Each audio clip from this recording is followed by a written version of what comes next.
was in 1962 that I started Les Films du Losange, and we had already started shooting the 6 Moral Tales. I had met Eric Romer at the Cahiers du Cinéma, and that's how we started doing La Boulangère de Monceau. I was actor, I was assistant, I was doing almost everything, except the writing and the directing, of course. But I was like the number one assistant, and that's always how I saw myself as a producer.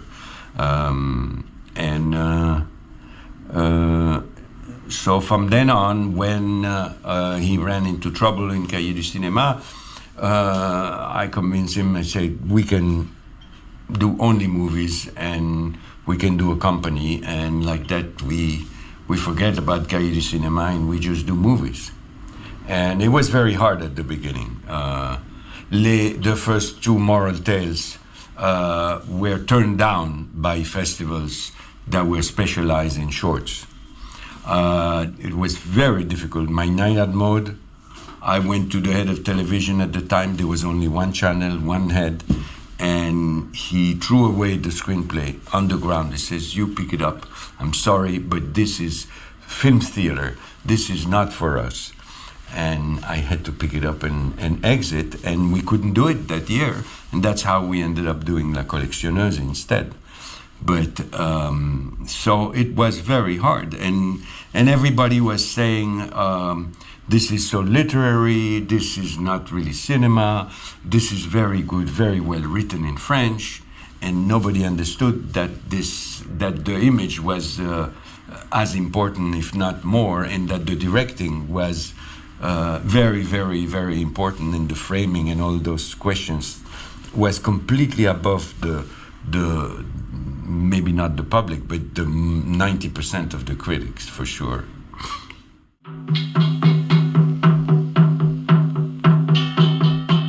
Alors, on va parler français, et la première question que j'ai envie de vous poser, c'est pourquoi filmer une histoire quand on peut l'écrire? Eh bien, écoutez, parce que je les ai écrites, mes histoires. Oui. Je les ai écrites. Bon, j'ai commencé d'ailleurs par écrire. Et j'ai écrit un livre qui d'ailleurs va être réédité. Il a déjà été réédité en Allemagne et en Italie. Oui. Il s'appelait Elisabeth. Je trouve que ce titre est un peu restrictif parce que il ne s'agit pas seulement d'une personne qui s'appelle Elisabeth. Alors, je l'appellerai, je pense maintenant, La Maison d'Elisabeth. Et il va sortir à la fin de l'année. Et ce livre était écrit dans un style très cinématographique. Et c'est peut-être pour cela qu'il était impossible à filmer. Et en revanche, après avoir écrit Elisabeth, eh bien, j'ai eu une période, mon inspiration m'a quitté, du moins dans ce domaine, parce que c'est très inspiré par la littérature américaine, et en particulier par Faulkner. Et puis je me suis mis à ne plus aimer cette littérature et à aimer au contraire des écrivains plus anciens. Et pour rester toujours en Amérique, j'avais lu un livre de Melville qui s'appelait Bar Solveig, je crois. L'écrivain. L'écrivain, oui, c'est ça. Et ça m'avait enthousiasmé, et je suis parti dans cette direction, si vous voulez, c'est-à-dire des choses très écrites, si vous voulez. Et finalement, ça formait un ensemble qui s'appelle Les Contes moraux. Mais alors que mon premier volume, qui était un style qu'on appellera plus tard, quelques années plus tard, le nouveau roman, avait été accepté avec vraiment enthousiasme par les gens de la NRF, Jean Paulhan et Marcel Arlan, eh bien mes nouvelles ont été refusées parce qu'ils ont trouvé que ça faisait vieillot. Mais alors, paradoxalement, ce sont ces nouvelles qui ont inspiré mes films, parce qu'elles étaient beaucoup moins cinématographiques. C'est un paradoxe, c'est un des paradoxes du cinéma. Et les 6 contes moraux étaient écrits ou seulement une partie? Non, ils n'étaient pas écrits tous. Enfin, j'en ai rajouté. J'ai rajouté le premier, qui s'appelait La Boulangère de Monceau, et le dernier, qui s'appelle L'amour l'après-midi. Mais ça. les autres étaient écrits. Ils Ils n'avaient pas existaient. exactement les mêmes titres. Il y en avait un qui avait le même titre, c'était Le genou de Claire. Et d'ailleurs, le personnage de Claire, curieusement, enfin, il me suit, parce qu'il apparaît dans le roman, qui se termine d'ailleurs par une description d'Elisabeth assise en train de lire, et qui à un moment gratte son genou. Donc il y a également le genou de Claire. C'est très curieux.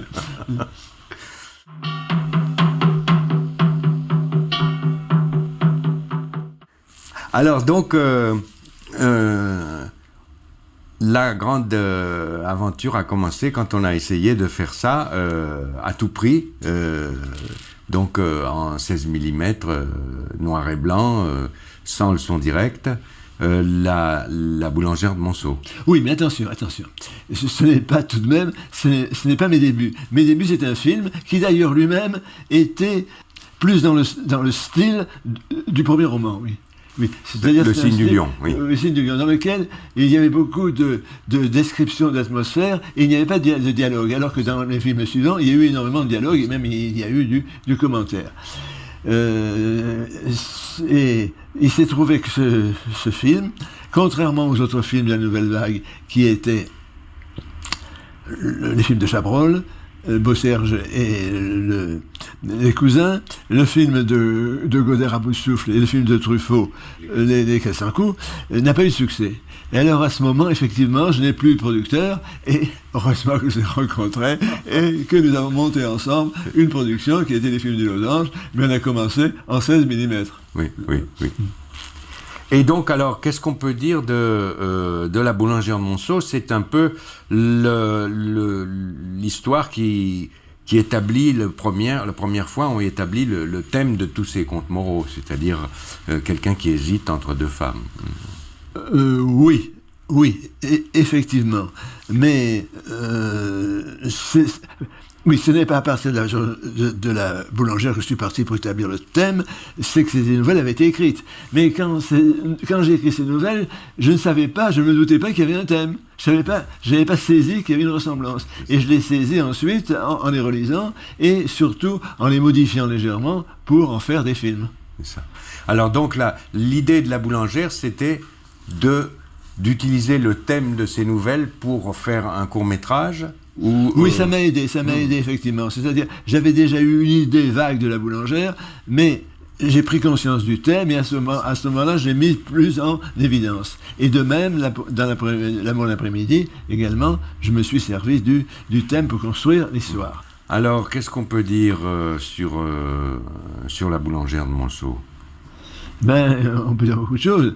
On peut dire que c'est un film dont j'ai gardé un très bon souvenir. Oui. C'est un film que j'ai fait vraiment en amateur. Oui. C'est-à-dire, à ce moment-là, j'étais rédacteur au Cahier du cinéma, j'étais au bureau, et puis à 6h du soir, nous allions tous les deux, non loin des cahiers. J'avais choisi cette boulangerie à cause de sa proximité, elle était dans le 17e, et nous tournions des petits bouts de scène. Oui. Et on avait trouvé une boulangerie où la boulangère, je ne sais même pas si on avait payé, en fait, nous permettait de tourner. Et c'est un film qui s'est fait, pour ainsi dire, sans argent, et avec des personnes qui étaient vraiment amateurs. Sauf une qui avait déjà joué dans un film de Buñuel, et qui était Michel Girardon. Oui. Mais elle avait un rôle... disons, elle n'avait pas le premier rôle. Le premier rôle, c'était la boulangère qui n'avait jamais rien fait. Et donc, on tournait avec une Bolex, je crois. Là. C'était la caméra qu'utilisait Jean Rouch à l'époque. Oui, elle en tournait avec une Bolex. Et on a eu d'ailleurs des opérateurs qui ont également une carrière intéressante. C'était des photographes, c'était pas des cinéastes. Il y avait le premier, c'était Jean-Michel Meurice, qui ensuite qui a été également peintre, qui ensuite a fait beaucoup de documentaires à la télévision et qui a même été à un moment directeur de la chaîne FR3. Oui, c'est ça. Et ensuite, il y a eu un autre qui avait le même nom que vous, enfin le même nom que votre prénom, Bruno Barbet, oui, qui était grand reporter. Très bon photographe. Et qui était un très bon photographe.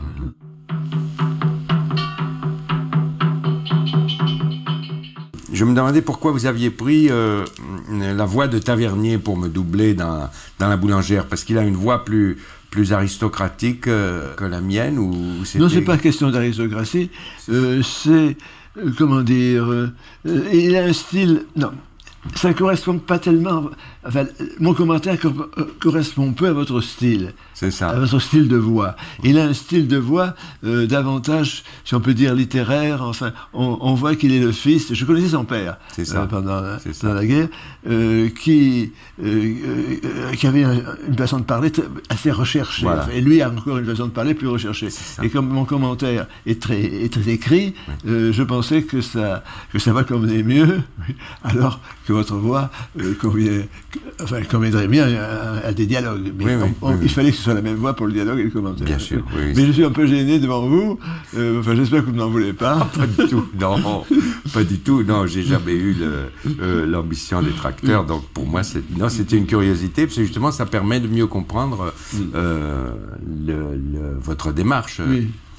Oui, enfin, je trouvais que vous-même, je pense que vous n'aurez pas été à l'aise avec ce texte. C'est sûr que c'était pas quelque chose que j'avais en bouche facilement. Et d'ailleurs, à l'époque, ça paraissait assez compliqué. Je me souviens la première version de la voix off de la collectionneuse, il y en avait encore plus. Il y en avait vraiment beaucoup. C'était moi, ça me paraissait un peu alambiqué. C'est très recherché. Alors, dans la collection, ça se comprend parce que le personnage, c'est un personnage, disons, snob, qui lui-même se nomme Dandy. Mais ensuite, dans les dialogues il y a très peu de commentaires. Il y en a très peu de il y a 2 phrases. Dans le jeu Leclerc, il y en a pas du tout. Oui. Et dans L'amour l'après-midi, il y a également au début et puis un tout petit peu au milieu. Enfin, non, j'ai abandonné le style commentaire ensuite. Si on pouvait parler un petit peu de ce que ça apportait pour vous, la voix off. Oui, il faut dire plusieurs choses. D'abord, c'était un peu la mode. Parce qu'on en trouve dans beaucoup de films, même dans des films américains, et dans des films policiers américains. Je me souviens d'un film de Billy Wilder, dans lequel il y a cette voix hors champ. Et d'une part.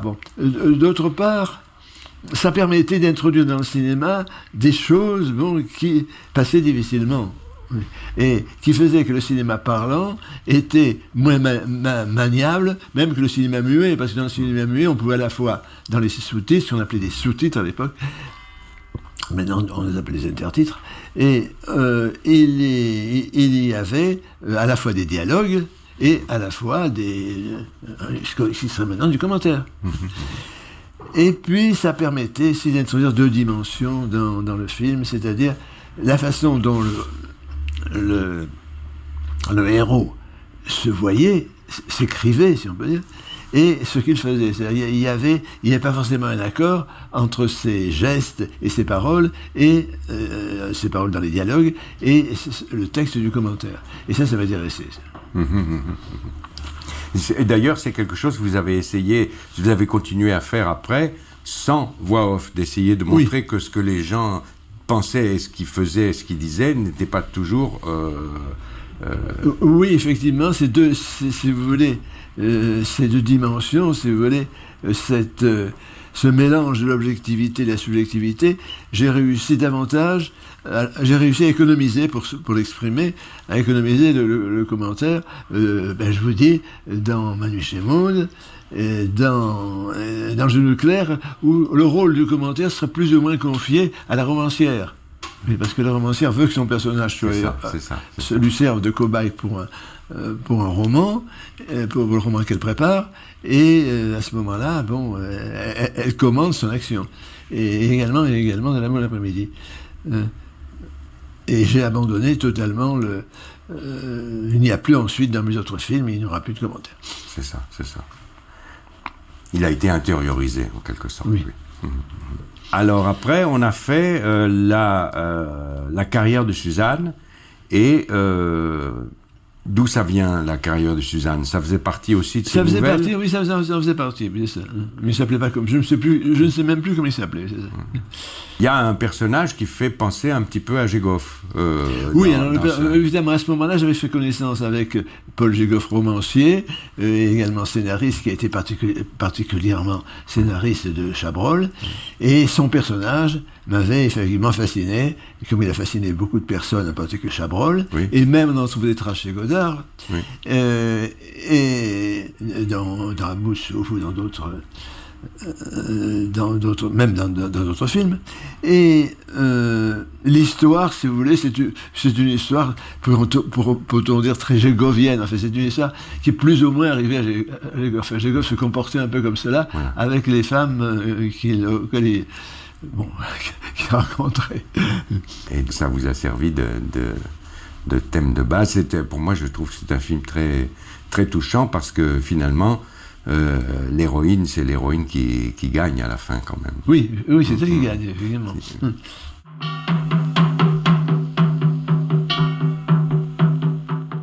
Est-ce que vous pouvez expliquer ce que signifie morale dans Contes moraux? Parce que ça a toujours été aussi une équivoque, c'est-à-dire que ça vient bien sûr des moralistes du XVIIIe. C'est dans ce terme-là qu'il faut employer, il faut comprendre le mot moral. Oui, c'est ça. Mais enfin, le mot moral, en fin de compte, en réalité, exactement, était le titre, le conte moral était le titre du recueil de nouvelles que j'avais écrite. C'est ça. C'est antérieur au cinéma. Alors, moral, ça voulait dire tout de même que ces personnages agissaient selon une morale, enfin, qui pouvait être d'ailleurs une morale à eux, par exemple, de la collectionneuse. C'est un dandy qui a une morale de dandy, etc.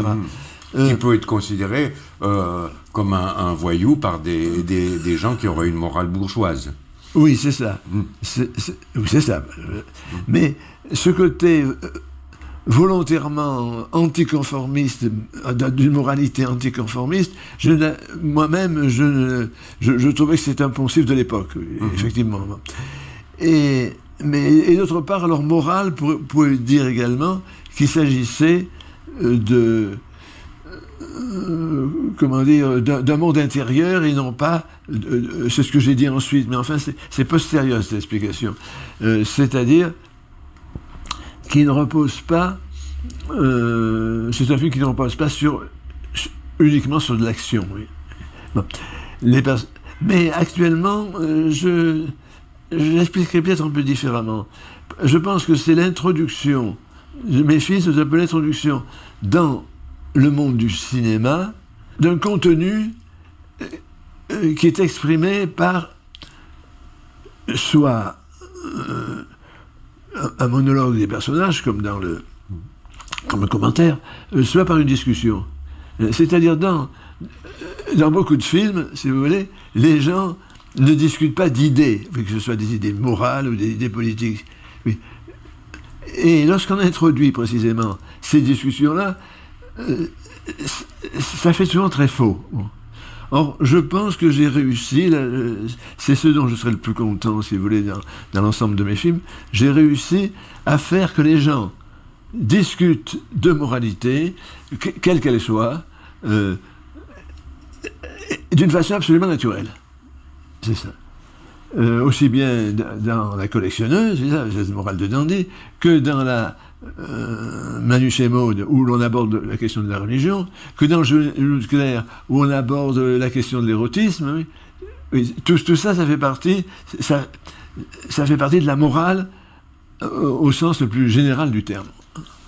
Et ensuite, j'ai même pu aborder, alors que c'est très délicat, et j'ai pu aborder de façon également naturelle la politique dans L'Arbre, la mer, la médiathèque, et puis aussi, mais alors là c'est plus facile parce que c'était un livre ancien et c'est plus facile de parler des choses d'autrefois, dans L'Anglaise et le Duc, effectivement.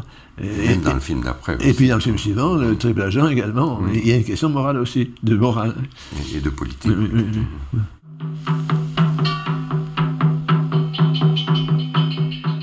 Alors, après, je me souviens que le film suivant qui était prévu, c'était Manus et Maud.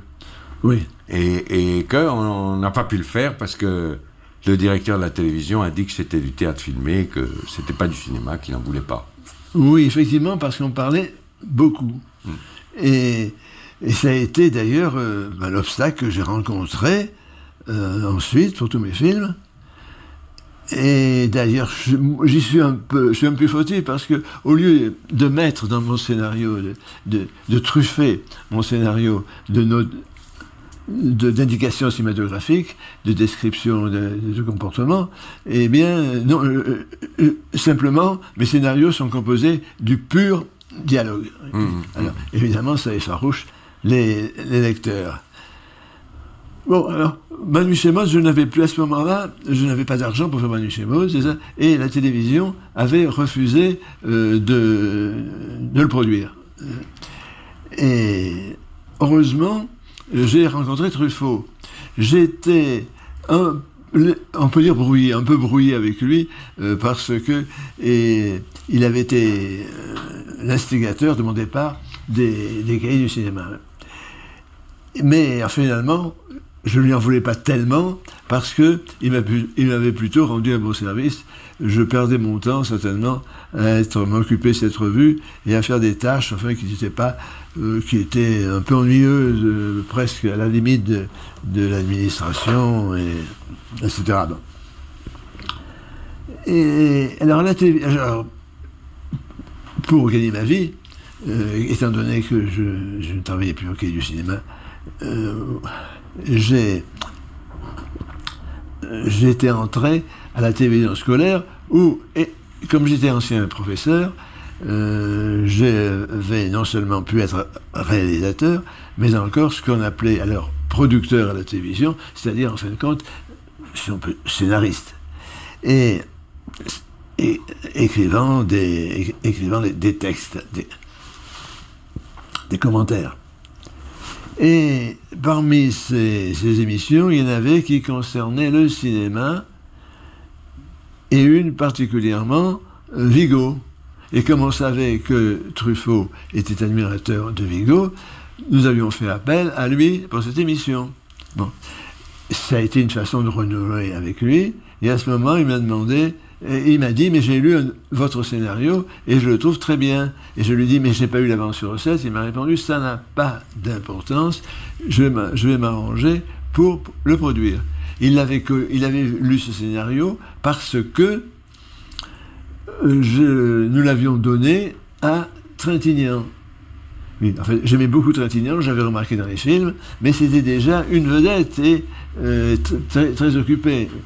Et je ne savais pas si ça lui plaisait, et puis s'il avait le pouvoir de convaincre les producteurs.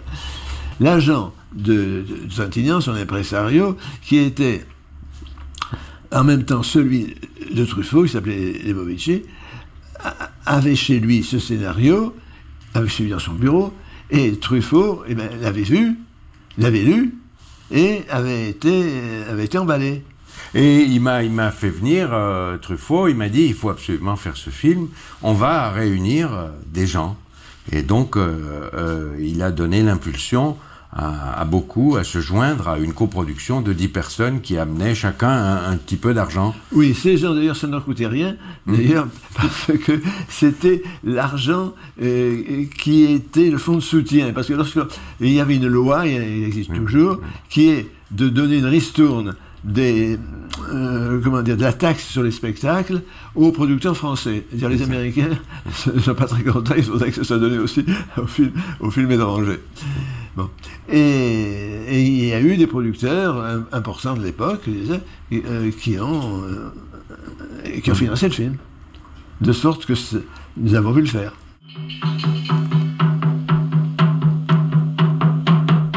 Je crois que une des raisons pour lesquelles Truffaut avait lu Manu Chemos, c'est bien sûr parce que c'était vous, mais aussi parce qu'il avait été très impressionné par La Collectionneuse.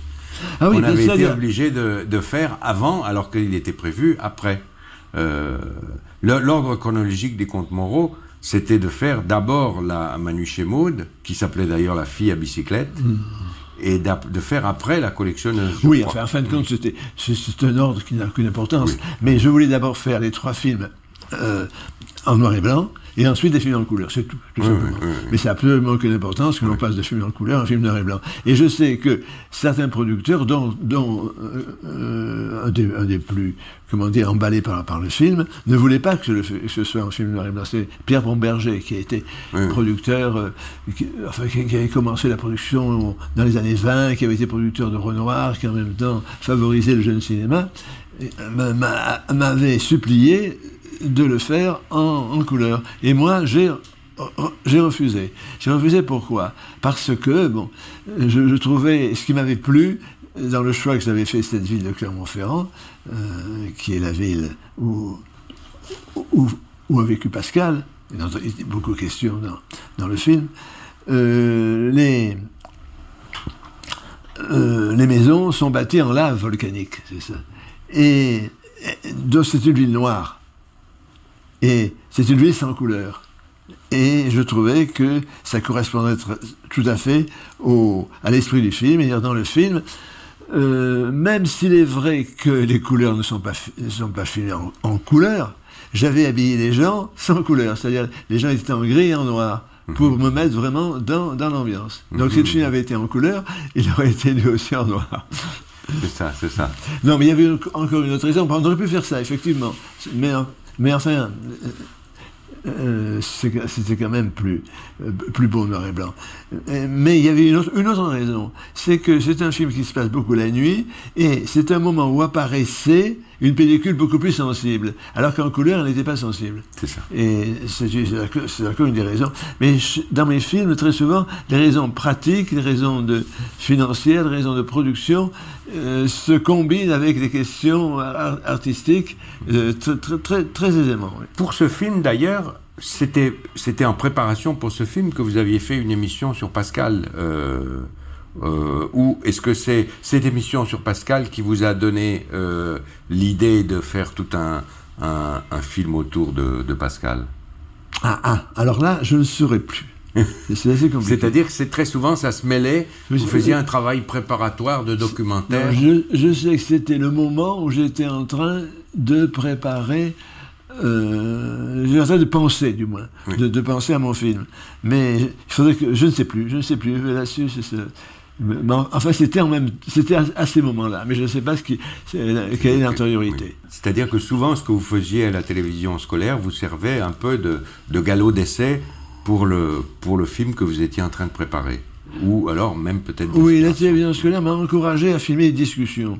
Effectivement, j'ai vu qu'une discussion... Enfin, j'ai senti en la filmant qu'une discussion était facile à filmer, était intéressante, alors que... oui, dans mon premier film, Le Signe du Lion, il n'y en avait pas du tout. Et dans La Collectionneuse, il y a également des sortes de discussions, mais elles sont extrêmement, les acteurs ou le personnage ont le souffle plus court. Les répliques sont plus courtes, effectivement. Tandis que là, il y a ce qu'on appelle des grandes tartines, on parle beaucoup plus longuement.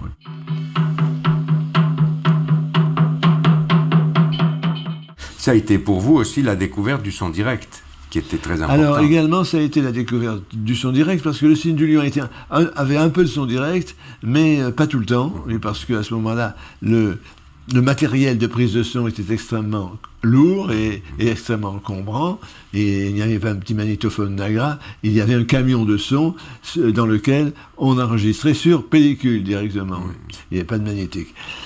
Là, effectivement, le Manu Chémod a été entièrement en son direct. Et depuis, j'ai fait tous mes films en son direct. Je n'ai jamais employé la post-synchro comme font beaucoup de mes confrères, pour les scènes d'extérieur. Les scènes d'extérieur, tournées dans la rue, même la plus bruyante, sont en son direct. Il y a une chose que vous faites beaucoup, c'est d'essayer d'avoir une seule prise.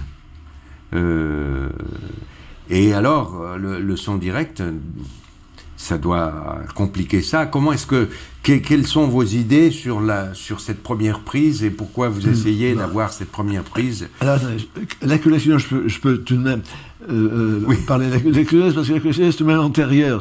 Oui. Elle est classée différemment dans l'ordre des films. Donc, Mais en fin de compte, c'est tourné avant. Et nous n'avions pas d'argent du tout pour la collection.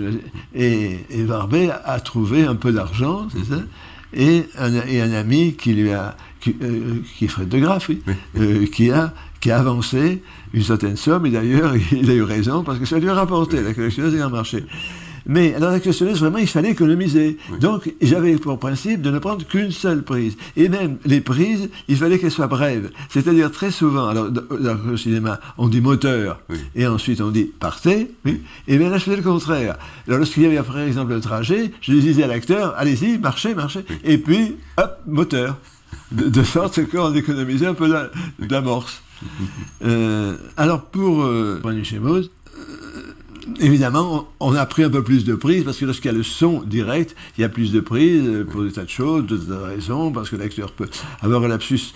Là, il n'y en a pas eu, pour ainsi dire, parce que c'est des acteurs très remarquables, aussi bien Trintignant que Françoise Fabian. Mais il peut y avoir, je ne sais pas quoi, un bruit, etc., qui peut nous gêner. Mais en tout cas, ça s'est passé très bien. Et j'avais également découvert un ingénieur du son qui révolutionnait également la prise de son, mais et là il a fait le son de façon classique. Il s'appelait Jean-Pierre Rue. Mais bien ensuite, sûr. C'est lui qui a utilisé, je crois, un des premiers au cinéma, parce que la télévision c'était plus courant, ce qu'on appelait le micro-cravate. Ça. C'est ça, le micro-émetteur, sans fil, le micro sans fil, c'est ça. Et alors, il a été utilisé dans le genou de Claire, mais pas dans Manu chez moi.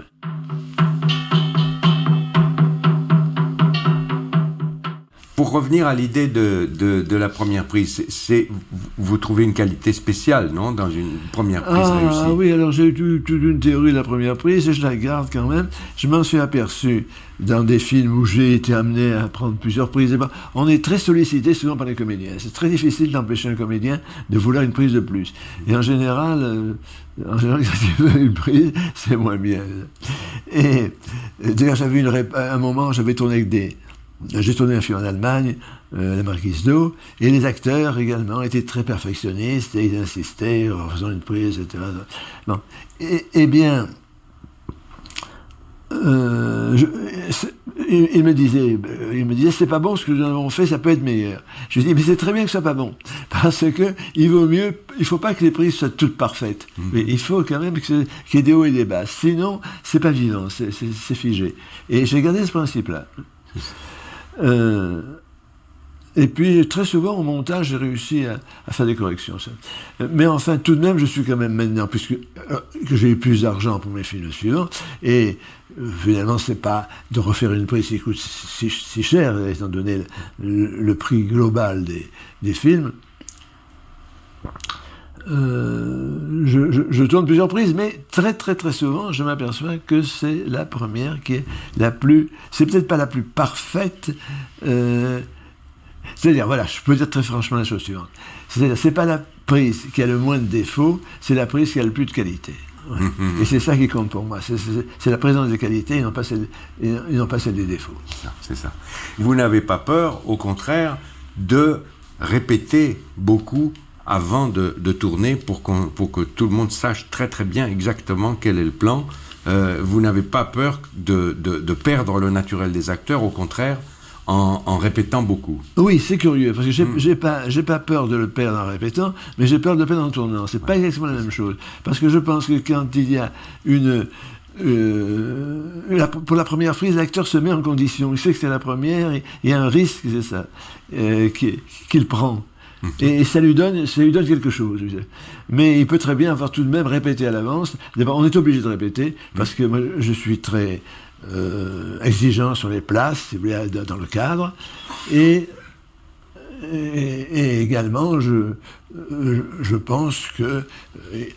ce que je pense, voilà, je vais le dire, et je le pensais déjà, c'est que si on répète beaucoup, à ce moment-là, on retrouve le naturel. Oui. Ce qui est mauvais, peut-être, c'est de donner un texte trop tard, et à ce moment-là, l'acteur est en train de l'assimiler, et il y a un moment où, si vous voulez, son naturel se défait. C'est ça. Mais ensuite, il se retrouve. Et C'est pourquoi la plupart de mes films, le scénario est donné plusieurs mois à l'avance, et l'acteur a tellement l'a tellement assimilé qu'à ce moment-là, ça devient naturel. C'est vrai. Et que vraiment, lorsque je lui dis de dire le texte, c'est comme une première prise. Et vous l'avez déjà entendu dire, ce texte, et quelquefois même, il y a des expressions que vous avez prises aux acteurs eux-mêmes, mais que vous avez incorporées dans le dialogue. Oui, c'est-à-dire qu'il y a deux sortes de films. Il y a des films que j'ai faits en écrivant mon texte bien à l'avance, mais il y en a d'autres qui sont absolument improvisés. Et finalement, ce qui est très curieux, c'est que le dialogue de ceux qui sont improvisés n'est pas tellement différent du dialogue qu'on appelle plus littéraire de ceux qui sont écrits. C'est ça. Par exemple, le rayon vert. Mais il y en a d'autres également. Beaucoup de films que j'ai fait en 16 mm, comme le rayon vert, comme le Renati Mirabel, comme Le maire, l'arbre et la médiathèque, Les rendez-vous de Paris, tous ces films-là ont des morceaux improvisés. Il y en a même un peu dans Le genou de Claire. Et ça se mélange, je pense, je ne sais pas, je pense, parce que moi-même je serais parfois incapable de reconnaître ce qui est improvisé et ce qui n'est pas, je pense que ça se mélange bien avec ce qui est écrit. De même que se mélangent sauf peut-être quelques exceptions, se mélangent les acteurs qui sont vraiment des comédiens professionnels et ceux qui sont des amateurs. Mais enfin, les amateurs me donnent souvent beaucoup... vraiment me donnent plus de peine.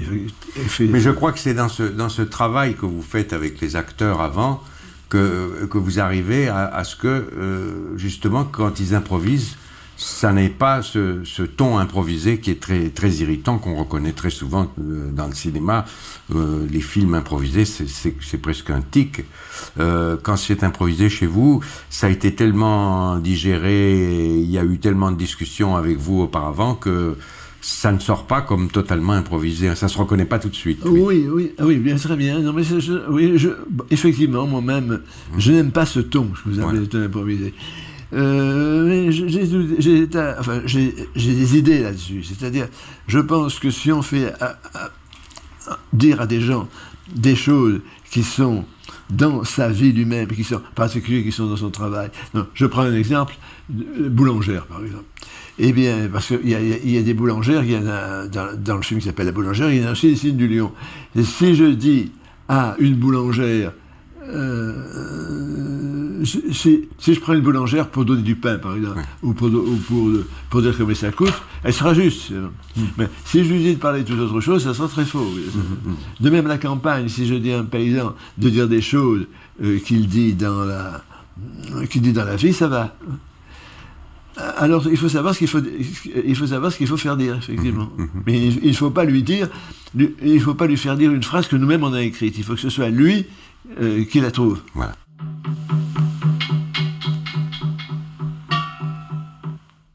Puisqu'on est en train de parler de la fabrication des films, vous avez votre montage dans la tête très souvent. Vous avez un découpage, vous découpez vos films à l'avance. Beaucoup, non ? Oui, effectivement. Je ne dis pas que le montage est inutile, d'ailleurs j'assiste au montage tout le temps. Je suis toujours là. Et je m'étonne que certains de mes confrères ne viennent pas au montage. Bon. Mais je m'intéresse d'ailleurs à l'image près, si vous voulez. Mais ça n'empêche pas de découper, c'est-à-dire d'avoir une idée très précise de ce qui... de ce que sera le film en définitive. Oui, de sorte qu'on peut dire que mes films sont plus, comme disait Bazin, des films de découpage que des films de montage. Ça me paraît une chose impensable de confier, par exemple, un film à un monteur ou une monteuse et de lui dire, comme le font beaucoup, de faire un montage, et puis à ce moment-là, je juge le montage, je dis ça va, je corrige, mais ce n'est pas moi qui ai l'initiative. Non, j'ai l'idée du montage à l'avance, très précise. Mais ça fait partie on peut dire que ça fait partie de la mise en scène, c'est-à-dire que l'idée de découper précisément à l'avance, ça fait partie de la mise en scène. Je peux vous dire une chose. Récemment, pour m'amuser, j'ai produit avec ma petite société des courts-métrages. Et ces courts-métrages, j'ai demandé à des comédiennes de me fournir un scénario. Bon. Ce scénario, je ne l'ai pas tourné exactement comme il était, j'ai tout de même corrigé, j'ai refait les dialogues, etc. Et puis, effectivement, c'est moi qui ai dirigé la mise en scène. Mais je ne les ai pas signés. Et j'ai écrit au générique découpage. Oui, donc pour moi, le découpage, c'est une chose extrêmement importante. D'ailleurs, dans l'histoire du cinéma, il y a un metteur en scène qui signait, mais il signait comme metteur en scène, mais il signait comme découpage. Il signait découpage technique. C'était Marcel Carnet. Dans les films de Marcel Carnet. Ah, je ne savais pas ça. Et dans un de ces petits courts-métrages, j'ai mis découpage technique, on met découpage technique. Ah, c'est ça. Et évidemment, il y en a un qui allait très loin là-dedans, c'était John Ford, qui lui ne filmait que ce qui allait atterrir dans son film, qui ne filmait que les plans dont il avait besoin absolument dans le montage final. Oui, mais dans La collectionneuse, on allait très loin aussi, puisque lorsqu'il y avait des chants contre chants, lorsqu'il y avait des dialogues, par exemple, on ne filmait pas, comme je filme maintenant, tout d'un côté, tout de l'autre, on filmait uniquement ce que disent les acteurs, et si jamais on voulait montrer un acteur qui écoute, on le filmait séparément. Mais ça, c'était un cas extrême, mais c'était pas souci d'économie. Non, mais c'est vrai que La collectionneuse, je crois que le film devait faire, disons, 2500, 2700 mètres, et qu'on a utilisé un peu plus de 5000 mètres de pellicule totale. Et vous m'avez dit que c'était collaboratoire, et on croyait que c'était un court-métrage. Oui.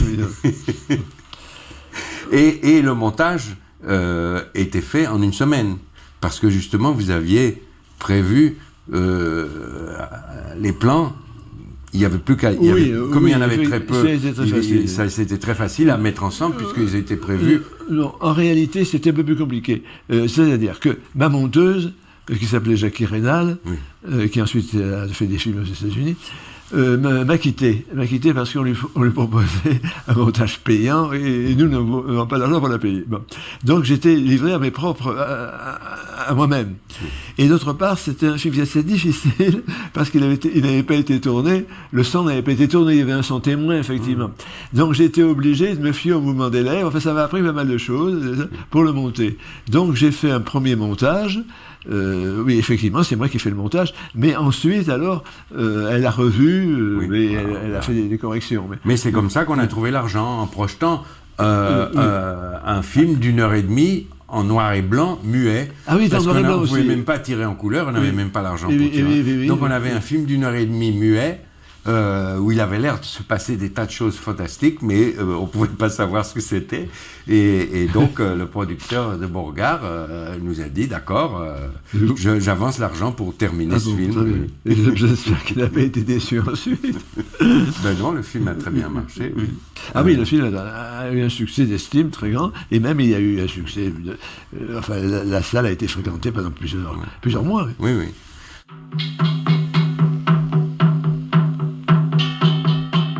Je me souviens du début de Nestor Almendros, qui était donc sur la place de l'Étoile quand on faisait ce court-métrage, et quand un caméraman est parti parce que il était un petit peu excédé de notre manière de travailler, il n'était pas payé et il a laissé la caméra sur le trottoir.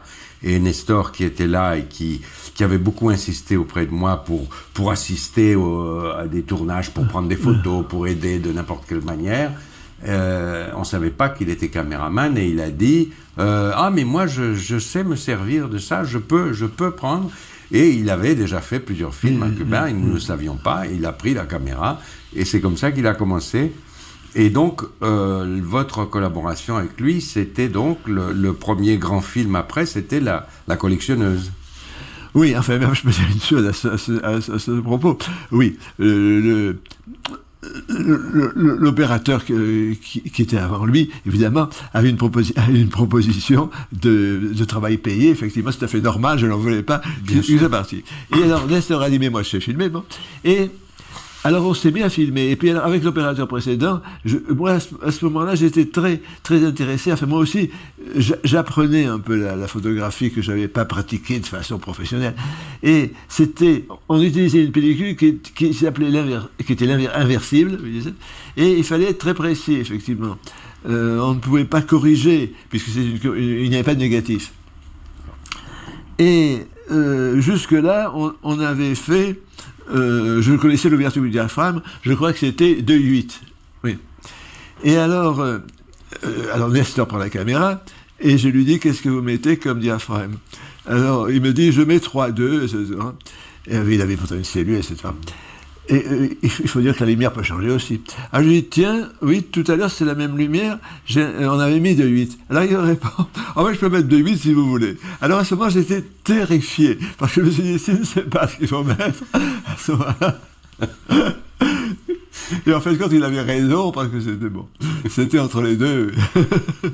Oui, il était très distrait. Il n'était pas du tout technicien. Il ne donnait pas l'impression. Il ne donnait pas l'impression, mais il l'était finalement. Il n'a pas fait une bêtise, parce que la collectionneuse, c'était également, on était sur le fil. Oui.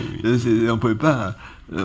C'était difficile de corriger, enfin, effectivement. Mais comme il était distrait, il donnait cette impression d'être très artiste, très distrait. Mais en fait, il a toujours assuré, évidemment. Et c'était également un excellent cadreur. Bien qu'il fût. En fait, il fut très myope. Oui, et il voyait pas. Oui, je crois qu'il y avait il y avait des lentilles de contact, oui. Oui. Et bien, c'était très bien. Et au contraire, j'ai eu ensuite des cadreurs qui n'étaient pas myopes du tout. Et, je pourrais leur reprocher de voir trop bien. Donc je me souviens que beaucoup de cadreurs, enfin, lorsqu'on filme, par exemple, dans une rue, la plaque qui marque le nom de la rue, disent ça se verra bien, c'est pas la peine de se faire un gros plan. Et ben c'est pas vrai, à la télévision en particulier, souvent ça se voit pas.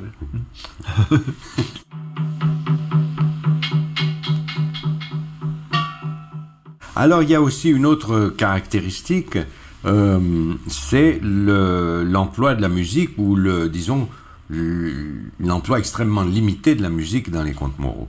Oui, alors, dans le Signe d'Union, j'ai fait beaucoup de musique, parce que c'était l'histoire de musiciens. J'avais fait composer par un musicien, d'ailleurs de talent, qui s'appelait Louis Saguer, une sonate pour violon seul, qui ressemblait beaucoup à la sonate de Bartók, et qui m'avait très impressionné à ce moment-là. Et oui, c'est-à-dire j'ai préféré de toute façon, au lieu d'utiliser une musique existante, j'ai préféré faire une musique. Mais alors, c'est d'ailleurs le musicien, moi je pensais qu'elle devait courir pendant tout le film, et c'est le musicien lui-même, ce dont je le loue, qui m'a dit, mais à ces endroits-là, parce qu'à un moment, le personnage descend la rue Mouffetard, qui était une rue de marché où il y a beaucoup de bruit, qui me dit, mais ma musique, il vaut mieux l'arrêter parce que c'est très beau, ces bruits de rue, et ne mettez pas trop de musique. Et j'ai suivi son conseil, et finalement, la musique est assez discrète. Mais alors, ensuite, au moment des contes moraux, j'ai été extrêmement désireux de recréer, en particulier la collectionneuse. J'ai été absolument désireux de recréer une ambiance sonore intéressante. Et c'était une ambiance extrêmement riche, parce qu'il y avait le bruit des cigales, il y avait les oiseaux, etc. Alors, en réalité, il y avait par-dessus là des bruits de moteurs, et en particulier des bruits de petits avions qui tournaient autour de l'endroit où nous-mêmes nous tournions, enfin, de tourner le film. Et il s'est passé la chose suivante, c'est que on a tourné pour des raisons d'économie, mais aussi pour cette raison-là, à cause de ces avions qui étaient insupportables, on a donc remplacé ces ambiances par une ambiance de cigales qui était là d'ailleurs, et une ambiance d'oiseaux. Et d'ailleurs, je me suis tout à fait documenté sur les oiseaux qui pouvaient au mois de juillet être dans cette région, et je suis très fort là-dessus, et je savais les nommer, mais maintenant Enfin, j'ai oublié. Oui, je me souviens, vous aviez une correspondance avec des ornithologues et des gens qui avaient enregistré. Et il n'y a pas un seul cri d'oiseau dans la collectionneuse qu'il soit possible. Oui, évidemment, c'est pas n'importe quel oiseau, c'est des bruants, je sais pas quoi, qui sont dans ces régions-là, etc. Bon. Et des oiseaux de cette région-là à cette époque-là, et à cette heure-là. Oui. Et à cette heure-là, c'est ça. En même temps, je trouvais que ces bruits d'avion avaient quelque chose, qu'ils étaient isolés, parce qu'ils n'étaient pas très nombreux, quelque chose d'intéressant. Et alors, j'ai remis des bruits d'avion, et je les ai mis au moment érotique. Et ça fait beaucoup d'effet. C'est ça. À ce moment, le bruit d'un moteur. Vous avez recréé les problèmes du son direct dans un film où il n'y avait pas de son direct. Oui. Par exemple, où le personnage principal regarde la collectionneuse a envie de l'embrasser, mais il y a un avion qui apparaît, qu'on entend. Et puis il y a un autre moment aussi, je ne sais pas. Donc évidemment, toute cette préoccupation sur le son, de construire une bande sonore qui soit aussi riche et variée, vous a éloigné de la musique. Oui, ça m'a éloigné de la musique. Alors à ce moment-là, attendez, je peux donner un petit détail amusant. Oui. C'est qu'il fallait quand même une musique pour le générique. Et alors un jour, Barbet avait chez lui, je crois, une sorte de tambour africain ou de polynésien, je ne sais pas. Et je ne sais pas, enfin je lui ai dit, j'aimerais une musique très simple, une musique de batterie, c'est ça. Je ne vais pas demander à quelqu'un de faire une musique. Non, je crois que Haïdé était l'ami d'un musicien et qui avait proposé quelque chose, je trouvais compliqué, ça ne me plaisait pas. Enfin, il faudrait faire quelque chose plutôt dans ce genre, et à ce moment-là, je me mets à taper sur ce petit tambourin, et lui, il se met à taper sur une casserole. Oui. Bon. Et puis on a enregistré. Et puis j'ai présenté ça à ma monteuse en lui disant, j'aimerais quand même que ce soit un peu dans ce genre. Mais je ne sais pas quel musicien pourrait le faire. Mais elle me dit, mais c'est très bien, regardez ça. Et alors on a gardé. L'idée d'être contre la musique, c'était l'idée d'être contre une facilité émotionnelle que pouvait introduire la musique. Oui, enfin là, j'ai une théorie, j'en ai parlé souvent, mais la musique, mais c'est une facilité, effectivement, c'est ça. La musique donne un sens à l'image, mais je pense que l'image réelle et le son, l'ambiance réelle, doivent donner cette impression. Et j'ai toujours énormément travaillé mes ambiances sonores. Toujours. Dans la collectionneuse, il fallait absolument, parce qu'il n'y avait pas de son, mais dans les autres films, également, j'ai... Au mixage, oui.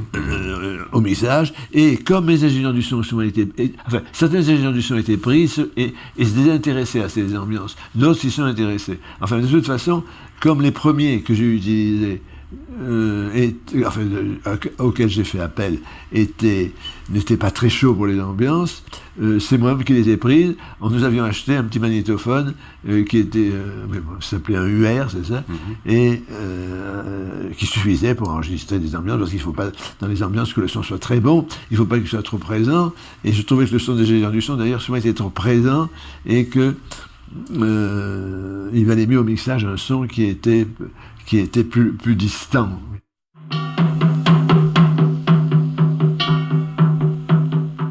Alors évidemment, il y avait toute une partie de la critique, ça a duré pendant des années, peut-être que maintenant ça a changé, où on disait toujours que vous étiez très français, que c'était très écrit, et qui ne s'intéressait pas du tout au côté visuel, au cadrage, au découpage, aux influences de la peinture, à toutes ces choses visuelles qui sont tellement importantes dans vos films. Ça m'a toujours complètement irrité, moi, de voir que les gens ne percevaient pas cet aspect-là de votre œuvre. Oui, et bien effectivement, et moi-même, je disais paradoxalement, mes films sont des films muets. Oui. Et effectivement, quand je les voyais en muet, parce que lorsqu'on fait l'étalonnage de la copie, le film passe muet, oui. Et bien je trouvais très intéressant à voir, oui. Et en même temps, il y a un sens un tout petit peu différent, c'est-à-dire de ce qu'il était lorsqu'il était parlant. Oui. Non, parce que le cinéma muet a été m'a initié, c'est-à-dire je suis allé tard au cinéma, mais j'ai découvert le cinéma non pas dans les salles de cinéma de cette époque-là, c'était dans les années, à la fin des années 30, non. J'ai découvert le cinéma à la Cinémathèque, où on passait des films muets, des films anciens. Oui, on a même dit, mais on a continué à dire, c'est un film, c'est une pièce radiophonique, des choses comme ça. C'est du marivaudage, des choses comme ça, oui. Non, c'est pas parce que il y a beaucoup de textes que c'est de la littérature ou que c'est du théâtre, non? Oui. Parce que le dialogue de cinéma est tout à fait différent du dialogue de théâtre. Il y a un dialogue spécifique du cinéma. Et d'ailleurs, j'ai toujours soutenu que les films où on parle le plus, ce sont les films muets. Si vous prenez les films de Griffith, vous avez une quantité de dialogues écrits extraordinaires. Oui. C'est l'éternel débat entre le roman et le théâtre. C'est ça. Est-ce que le film est plus proche du roman ou est-ce qu'il est plus proche du théâtre? Eh bien, en fin de compte, ça dépend des films, et ce serait faux de dire que le roman... Enfin, en apparence, le roman est plus proche, effectivement. En ce qui concerne, par exemple, le dialogue, c'est-à-dire qu'un dialogue de roman peut passer très bien dans un film, un dialogue de théâtre, il passe beaucoup plus difficilement, c'est certain. Mais en ce qui concerne l'histoire, je pense que l'histoire d'un roman a plus de difficulté à être intégrée dans un film.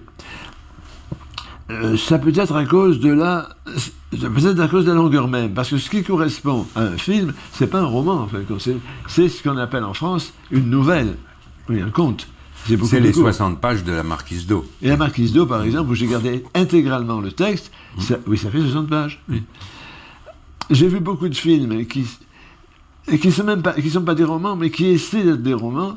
Je ne suis pas tellement satisfait. Enfin, je trouve que c'est plus intéressant de s'inspirer d'une idée, d'ailleurs, qui est une idée de l'expressionnisme allemand, enfin, du moins des post-expressionnistes allemands dans les années 20. Qui faisait un cinéma qu'ils appelaient le Kammerspiel, c'est-à-dire le théâtre de chambre, le jeu de chambre, dans lequel il y avait une unité de lieu. Par exemple, le film de Murnau, Le Dernier des Hommes, il y a une unité de lieu et une unité de temps. Ça se passe, je crois, en un jour, et en même temps, dans un même lieu que dans un grand hôtel. J'ai été très influencé par le Kammerspiel. Je ne suis pas d'ailleurs le seul dans le cinéma français à avoir été influencé. Il y a un autre cinéaste qui d'ailleurs n'a pas du tout été aimé par la Nouvelle Vague, parce que c'était le cinéaste de la génération qui venait avant, mais que moi-même je n'ai jamais détesté. Enfin, j'ai toujours eu un certain respect pour lui, et je trouve qu'il y a de très belles choses chez lui. C'est Marcel Carné. Marcel Carné aimait Murnau, aimait le Kammerspiel, et fait des films qui durent peu de temps, et qui souvent commencent comme ils finissent. Et moi-même, j'ai utilisé ce système. Dans les contes moraux, attendez, il faudrait que je réfléchisse, je ne pense pas tellement, mais je sais que dans les comédies et proverbes, la plupart de mes films commencent sur le lieu où ils finissent. Mais ça n'a pas également le même sens que chez Carné. Chez Carné, il y a un sens de fatalité, c'est assez pessimiste, et chez moi, c'est le contraire, c'est plutôt optimiste. C'est-à-dire que finalement, dans les contes moraux, le personnage a été fasciné par une femme qui n'était pas faite pour lui, puis finalement, il s'en débarrasse, et enfin, il la quitte. Donc, à ce moment-là, c'est tout à fait dans une autre couleur, si on peut dire. Il y avait la chose de la tragédie grecque où les choses se passaient pour une raison dramatique au même endroit. Oui. Donc on peut dire qu'au cinéma, ça serait Rio Bravo. Oui. Mais vous, ce que vous cherchiez, c'était quelque chose de plus émotionnel, comme l'expressionnisme allemand. Oui, oui, enfin, c'est ça. Je pense que quand on est... Ça peut être intéressant, effectivement, d'exprimer la durée, mais c'est toujours un peu artificiel au cinéma, d'exprimer la durée. C'est pas... Dans un roman, c'est très simple. Bon, il suffit de dire 3 ans après. Mais au cinéma, c'est plus... On est obligé de le faire dire, ou bien on est obligé de l'écrire. Bon.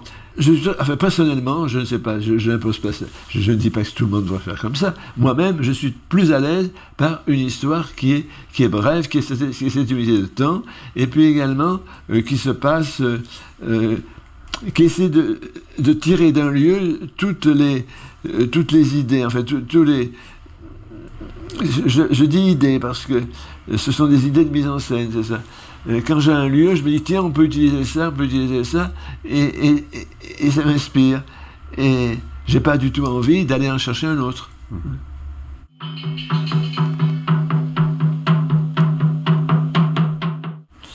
Là, si on en arrive maintenant au Genou de Claire, il y a une anecdote que j'aime beaucoup, il y a 2 anecdotes que j'aime beaucoup qui ont à voir avec la nature et les saisons.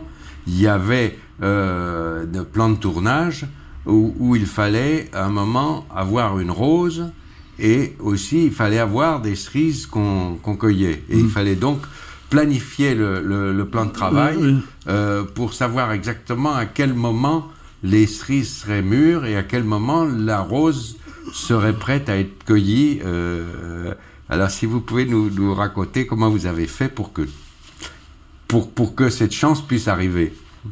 Mais c'est pas forcément une chance, c'est-à-dire que voilà, ça a été facile de faire tous les films, la plupart de mes films, sauf exception, sauf lorsqu'ils sont tirés d'une œuvre déjà existante. Mais lorsque c'est moi qui écris cette œuvre, j'écris cette œuvre en fonction des choses que je rencontre. Par exemple, j'ai écrit mon histoire en fonction de la rose, j'ai écrit mon histoire en fonction des cerises. J'ai demandé à quelle époque les cerises sont-elles mûres. On m'a dit ce sera vers la fin juin, début juillet. Un peu plus tard d'ailleurs en montagne que ce n'est en plaine. Et à ce moment-là, dans le plan de travail, j'ai marqué tel début de juillet, on tourne ce plan-là. C'est comme ça que ça se passe. Mais sauf que la rose, vous l'avez plantée aussi. Non, la rose, non. Je crois que c'est Brigali qui a dit que j'avais planté la rose. Non, la rose était plantée. J'ai simplement demandé à quel moment les roses fleurissent-elles, c'est ça, oui.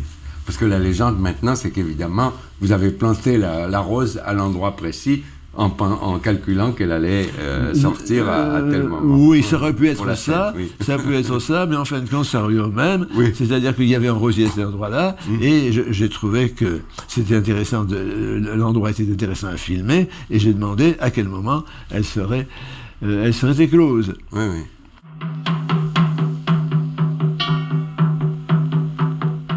C'était un paysage qui s'adaptait idéalement au format 1.33, puisqu'on avait les montagnes, le lac qui remplissait tout l'écran, et j'aimerais que vous nous parliez un petit peu du 1.33 et à quel point ça a été important pour vous, puisqu'on a dû toujours insister pour projeter vos films en 1.33.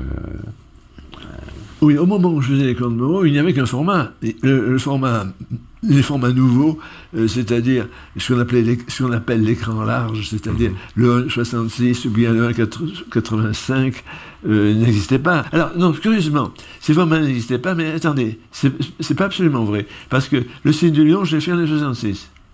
Ce format existait. Si. Oui, donc c'est un choix pour vous. Donc il y avait déjà un choix, et ensuite j'ai pensé que c'était plus intéressant de faire le 1.33. Oui, c'est ça que j'ai été. Oui. Parce que c'était aussi le format des films muets que vous aimiez beaucoup. C'était le format. C'est-à-dire le format des films muets est le même, mais la surface était différente. C'est-à-dire que on a mis dans le film, dans la pellicule des films parlants, il y a une bande noire qui rétablit le rapport 1.33, c'est ça. Mais le rapport est le même. Oui. Comme en France, on projetait les films dans le format 1.66, j'ai été obligé d'en tenir compte. J'ai constaté que la plupart des cinéastes préféraient ce format au format 1.33. Et moi, je n'aime pas, je veux dire pourquoi. Je n'aime pas, d'abord pour une raison très simple, c'est un format qui coupe des choses dans la pellicule, mais qui n'offre aucun espace supplémentaire, mais qui offre un espace au contraire restreint. Et j'aime bien cadrer les mains, par exemple. Eh bien, lorsque on est dans un format qui manque de hauteur, eh bien, c'est très difficile d'avoir en même temps le visage et les mains. Il faut que les personnages parlent comme ça. Mais s'ils parlent comme ça, ce qui peut être très intéressant, s'ils sont comme ça, à ce moment, on ne les voit plus. D'autre part, j'aime bien, comme disait tout à l'heure Barbet, j'aime bien que l'on voit des choses qui sont au-dessus des têtes. Et en particulier, dans un pays de montagne, qu'on voit les montagnes. Et à ce moment-là, les choses qui sont en hauteur, c'est pas seulement les montagnes, c'est beaucoup d'autres, peut-être des arbres, des maisons, etc., eh bien, disparaissent dans un format qui est oui, enfin, je dirais trop allongé, mais en réalité, moi, c'est pas ce que... je dirais pas trop allongé, je dirais qu'il est trop plat, qu'il n'est pas assez haut. Oui, je définis négativement et non positivement. Alors, je voudrais, alors là, j'y tiens absolument, que ces films soient projetés dans le format d'origine, c'est-à-dire que ce soit en 1,33 et non pas en 1,66, je crois que ça ne se pratique plus, et je crois que maintenant c'est 1,85, ce qui est horrible pour moi, parce qu'à ce moment, si on n'a pas sur 1,85, eh bien, mais les personnages sont coupés. Comme sont coupés d'ailleurs, quand je vois souvent à la télévision, je sais pas si ça se passe encore, des films de Chaplin dans lesquels Charlot a sa tête coupée. Oui. Non, mais c'est scandaleux. Donc là, c'est pour moi une chose essentielle. C'est ça que ces films s'approchaient dans ce format-là. Même s'il est vrai que dans les films à partir des contes moraux, pas des contes moraux, à partir de comédies et proverbes, j'ai pris la précaution de faire que le film puisse être projeté en 1,66 sans danger. Oui. Mais au moment des contes moraux, vraiment, c'était... le film ne pouvait pas être projeté en 1,66. Si. Non, mais là, je peux tromper. Je vous ai dit tout à l'heure que les films pouvaient être projetés en 1,66. Ils ne pouvaient pas être projetés. Si. Puisque le Cine-Union l'a été. Et d'autre part, je sais que dans le Genou de Claire, on a projeté en 1,66 souvent, et que c'est bien. Ça passait, oui. Il y a énormément d'espace. Enfin, je me souviens mais c'est mieux quand il est 1,33 parce qu'on voit vraiment les montagnes. Voilà. Mais je me souviens qu'on s'est toujours battu pour obtenir des projections, des salles, avec les salles de projection, pour qu'ils fassent l'effort de le projeter en 1,33.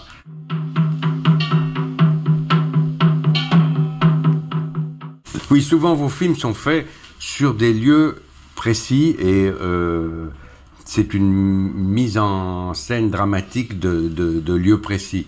Oui, enfin, j'accorde beaucoup d'importance aux lieux, et je pense qu'il faut varier mes lieux. C'est-à-dire, je pense que c'est ce qui varie le plus. On peut trouver, si vous voulez, des rapports dans les personnages, des rapports dans l'histoire, mais les lieux changent. Oui. Là-dessus, je suis disciple de Balzac. D'ailleurs, Balzac, les histoires de Balzac sont toujours les mêmes. C'est toujours des histoires, presque toujours les mêmes. Ce sont des histoires de machination. Bon. Mais c'est pas les mêmes gens qui machinent, ce sont les personnages sont très différents, et les lieux sont très différents. Ça se passe toujours dans des lieux différents. Et je pense que les spectateurs aiment le changement de lieu, et je pense que lorsque l'on fait des films, des ensembles, lorsque l'on fait des séries comme je fais, eh bien, il faut varier les lieux. Alors, donc, le lieu m'inspire. Avant d'écrire mon scénario, je vais voir les lieux. Alors, si on prend le Genou de Claire, par exemple, le Genou de Claire avait déjà été écrit. Il ne se passait pas du tout à ces endroits-là. Il se passait dans la banlieue parisienne. Bon. Je n'ai plus envie de le faire dans la banlieue parisienne, et j'ai cherché un paysage qui soit, plus neuf, moins connu, et qui soit plus brillant, si vous voulez, moins ordinaire. C'est ça. Et j'ai pensé à le tourner dans une région touristique, une belle région. Et en même temps dans une région où il y avait des gens qui s'intéressaient au cinéma, où il y avait des festivals de cinéma. Et là, il y avait un festival, c'était un festival du film d'animation, mais enfin, il y avait des gens qui m'ont aidé. Et le fils d'un directeur d'un centre de vacances qui appartenait à une société qui s'était repliée à Annecy, m'a offert ce centre pour tourner, et j'ai transformé en propriété privée. D'ailleurs, si on regarde bien, on s'apercevra on ne voit pas de chambre, ça ne fait pas très habitation particulière. Bon. Mais enfin, je me suis arrangé pour le transformer et ajouter quelques petites choses. En particulier, j'ai rajouté une barrière, une chose comme ça. En règle générale, vous n'aimiez pas trop tourner en studio pour les contes moraux, mais vous avez fait quand même 2 exceptions notoires qui étaient L'amour l'après-midi et Ma nuit chez Maud. Pourquoi tourner en studio? Eh bien, c'est pour des raisons très matérielles. C'est-à-dire qu'on ne trouve pas en France, à Paris du moins, des lieux. Oui, j'ai dit que je vois les lieux avant d'écrire mon histoire. Mais il y a quand même des lieux qui sont tellement consubstantiels à l'histoire qu'on ne peut pas prendre n'importe quoi. Oui. Bon. Donc il me fallait des lieux très précis et je ne les ai pas trouvés à Paris. Je sais que nous avons cherché des lieux, j'ai vu pas mal d'appartements, ça n'allait pas. Et ça n'allait pas parce que la configuration n'était pas bonne, mais aussi parce qu'il y avait des nuisances, il y avait beaucoup de bruit, il y avait des réparations, etc. Et alors c'est à ce moment-là que Pierre Cottrell, qui à ce moment-là s'occupait qui faisait partie des associés du Losange, m'a proposé de tourner en studio. Moi, j'hésitais parce que je pensais que c'était très cher. Et finalement, on a trouvé un studio qui était dans un vieux quartier de Paris et que je connaissais d'ailleurs parce qu'on y faisait des films de télévision scolaire et on a tourné, mais on n'a pas tourné dans le studio, on a tourné dans un appartement qui allait être transformé en studio, mais je dis c'est pas la peine de transformer en studio, cet appartement va très bien. Et donc, voilà, Manu chez Maud. Ça, c'était pour Manu chez Maud. L'amour l'après-midi. L'amour l'après-midi, c'était pour une chambre de bonne, parce qu'on n'en trouvait pas qui était suffisamment. Alors, pour l'amour l'après-midi, non, il y a eu l'appartement, il y a eu le bureau, oui, il y a eu le bureau, et le bureau a été copié sur le bureau des films du Losange. Oui, que c'était la façade qui est de l'autre côté de la rue. Oui, on voyait, on était presque ici, un peu plus loin, et on voyait les maisons qui sont en face. Oui. Non, pour venir chez moi, il y a eu également, on a tourné chez vous. Oui. Chez Barbara Schroeder, on a tourné la seconde, Françoise, le second personnage féminin, habitait dans une petite maison qui était dans la montagne, mais on a tourné ça à Paris. Oui. Non, c'est pour des raisons, donc, pour des raisons de commodité, parce qu'on ne peut pas faire autrement. Mais en fin de compte, j'étais plus à l'aise parce que j'ai trouvé. Aucun appartement que je connaissais ne convenait. Il fallait absolument travailler en studio.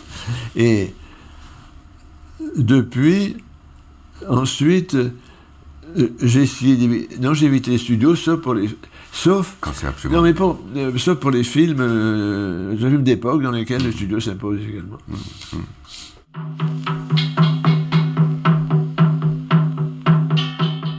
D'habitude, il n'y a jamais de rêve dans vos films.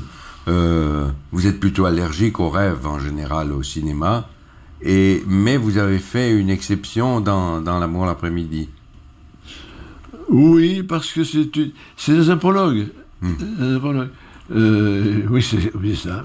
Mais oui, je pense que le cinéma, tout de même, c'est un art de la réalité, c'est l'art du présent, et que c'est très artificiel de montrer des rêves ou des rêveries. Oui. Mais là, c'est... oui, c'est un peu en dehors du film, si vous voulez. Donc, je ne l'introduirai pas au milieu d'un récit dramatique. Là, c'est la présentation du personnage.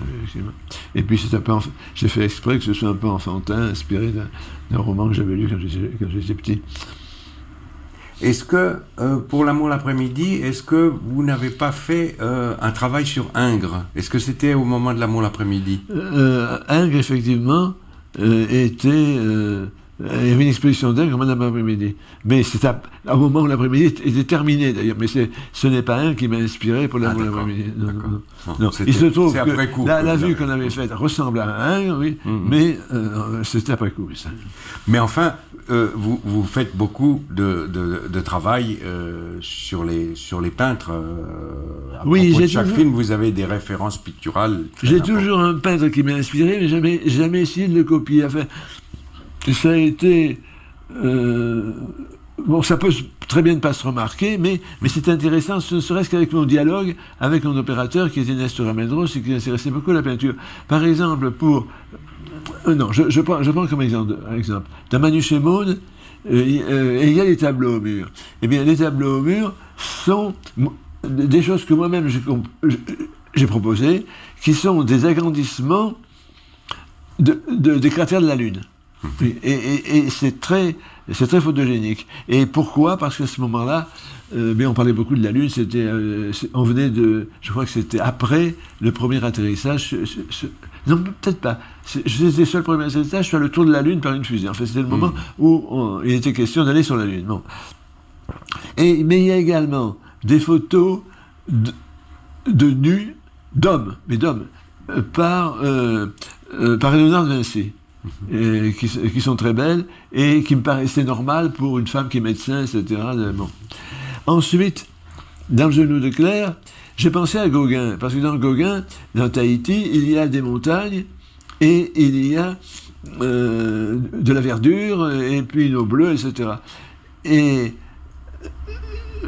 Mais tout simplement, je n'ai pas essayé d'imiter un tableau de Gauguin, j'ai simplement donné au personnage des draps de bain qui ressemblait un peu au paréo c'était la mode à ce moment-là, de Tahiti. Alors, voilà, tout simplement.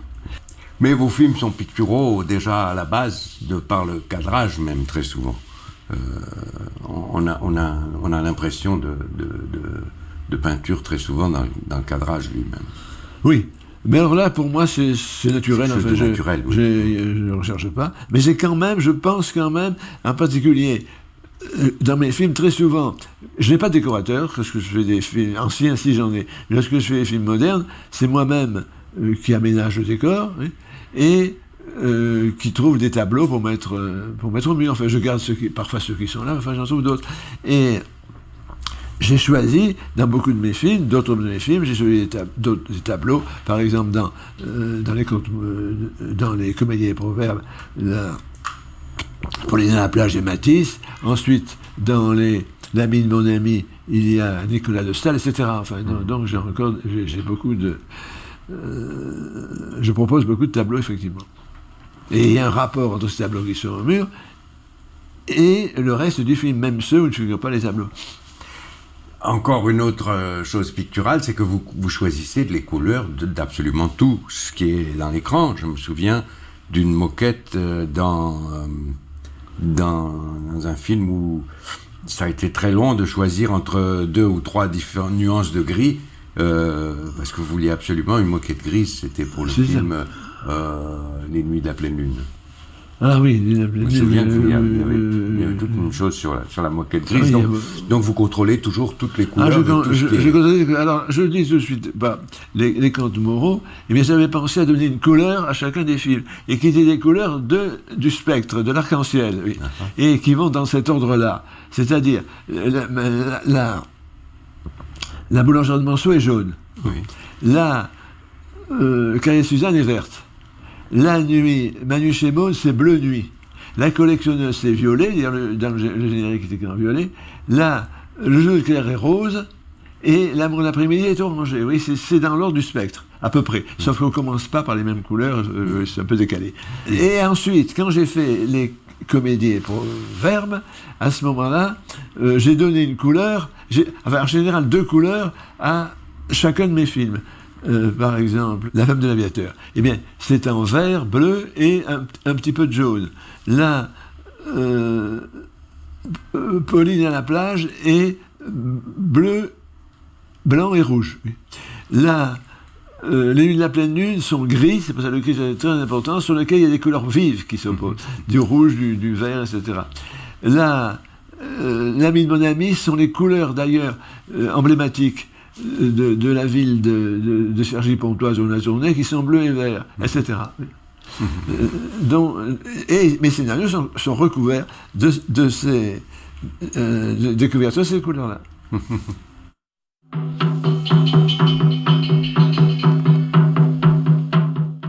Et si on veut faire une comparaison rétrospectivement entre les différents cycles, quelle est la différence? Qu'est-ce qui distingue le plus les contes moraux des cycles suivants?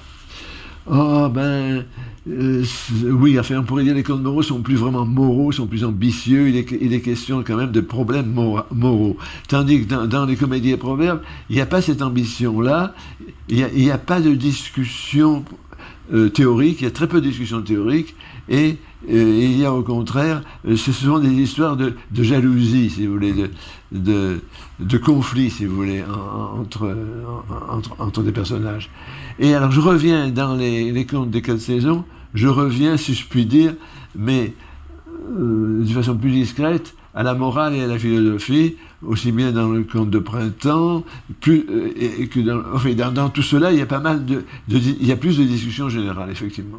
Est-ce que vous allez utiliser le numérique pour votre prochain film? Non.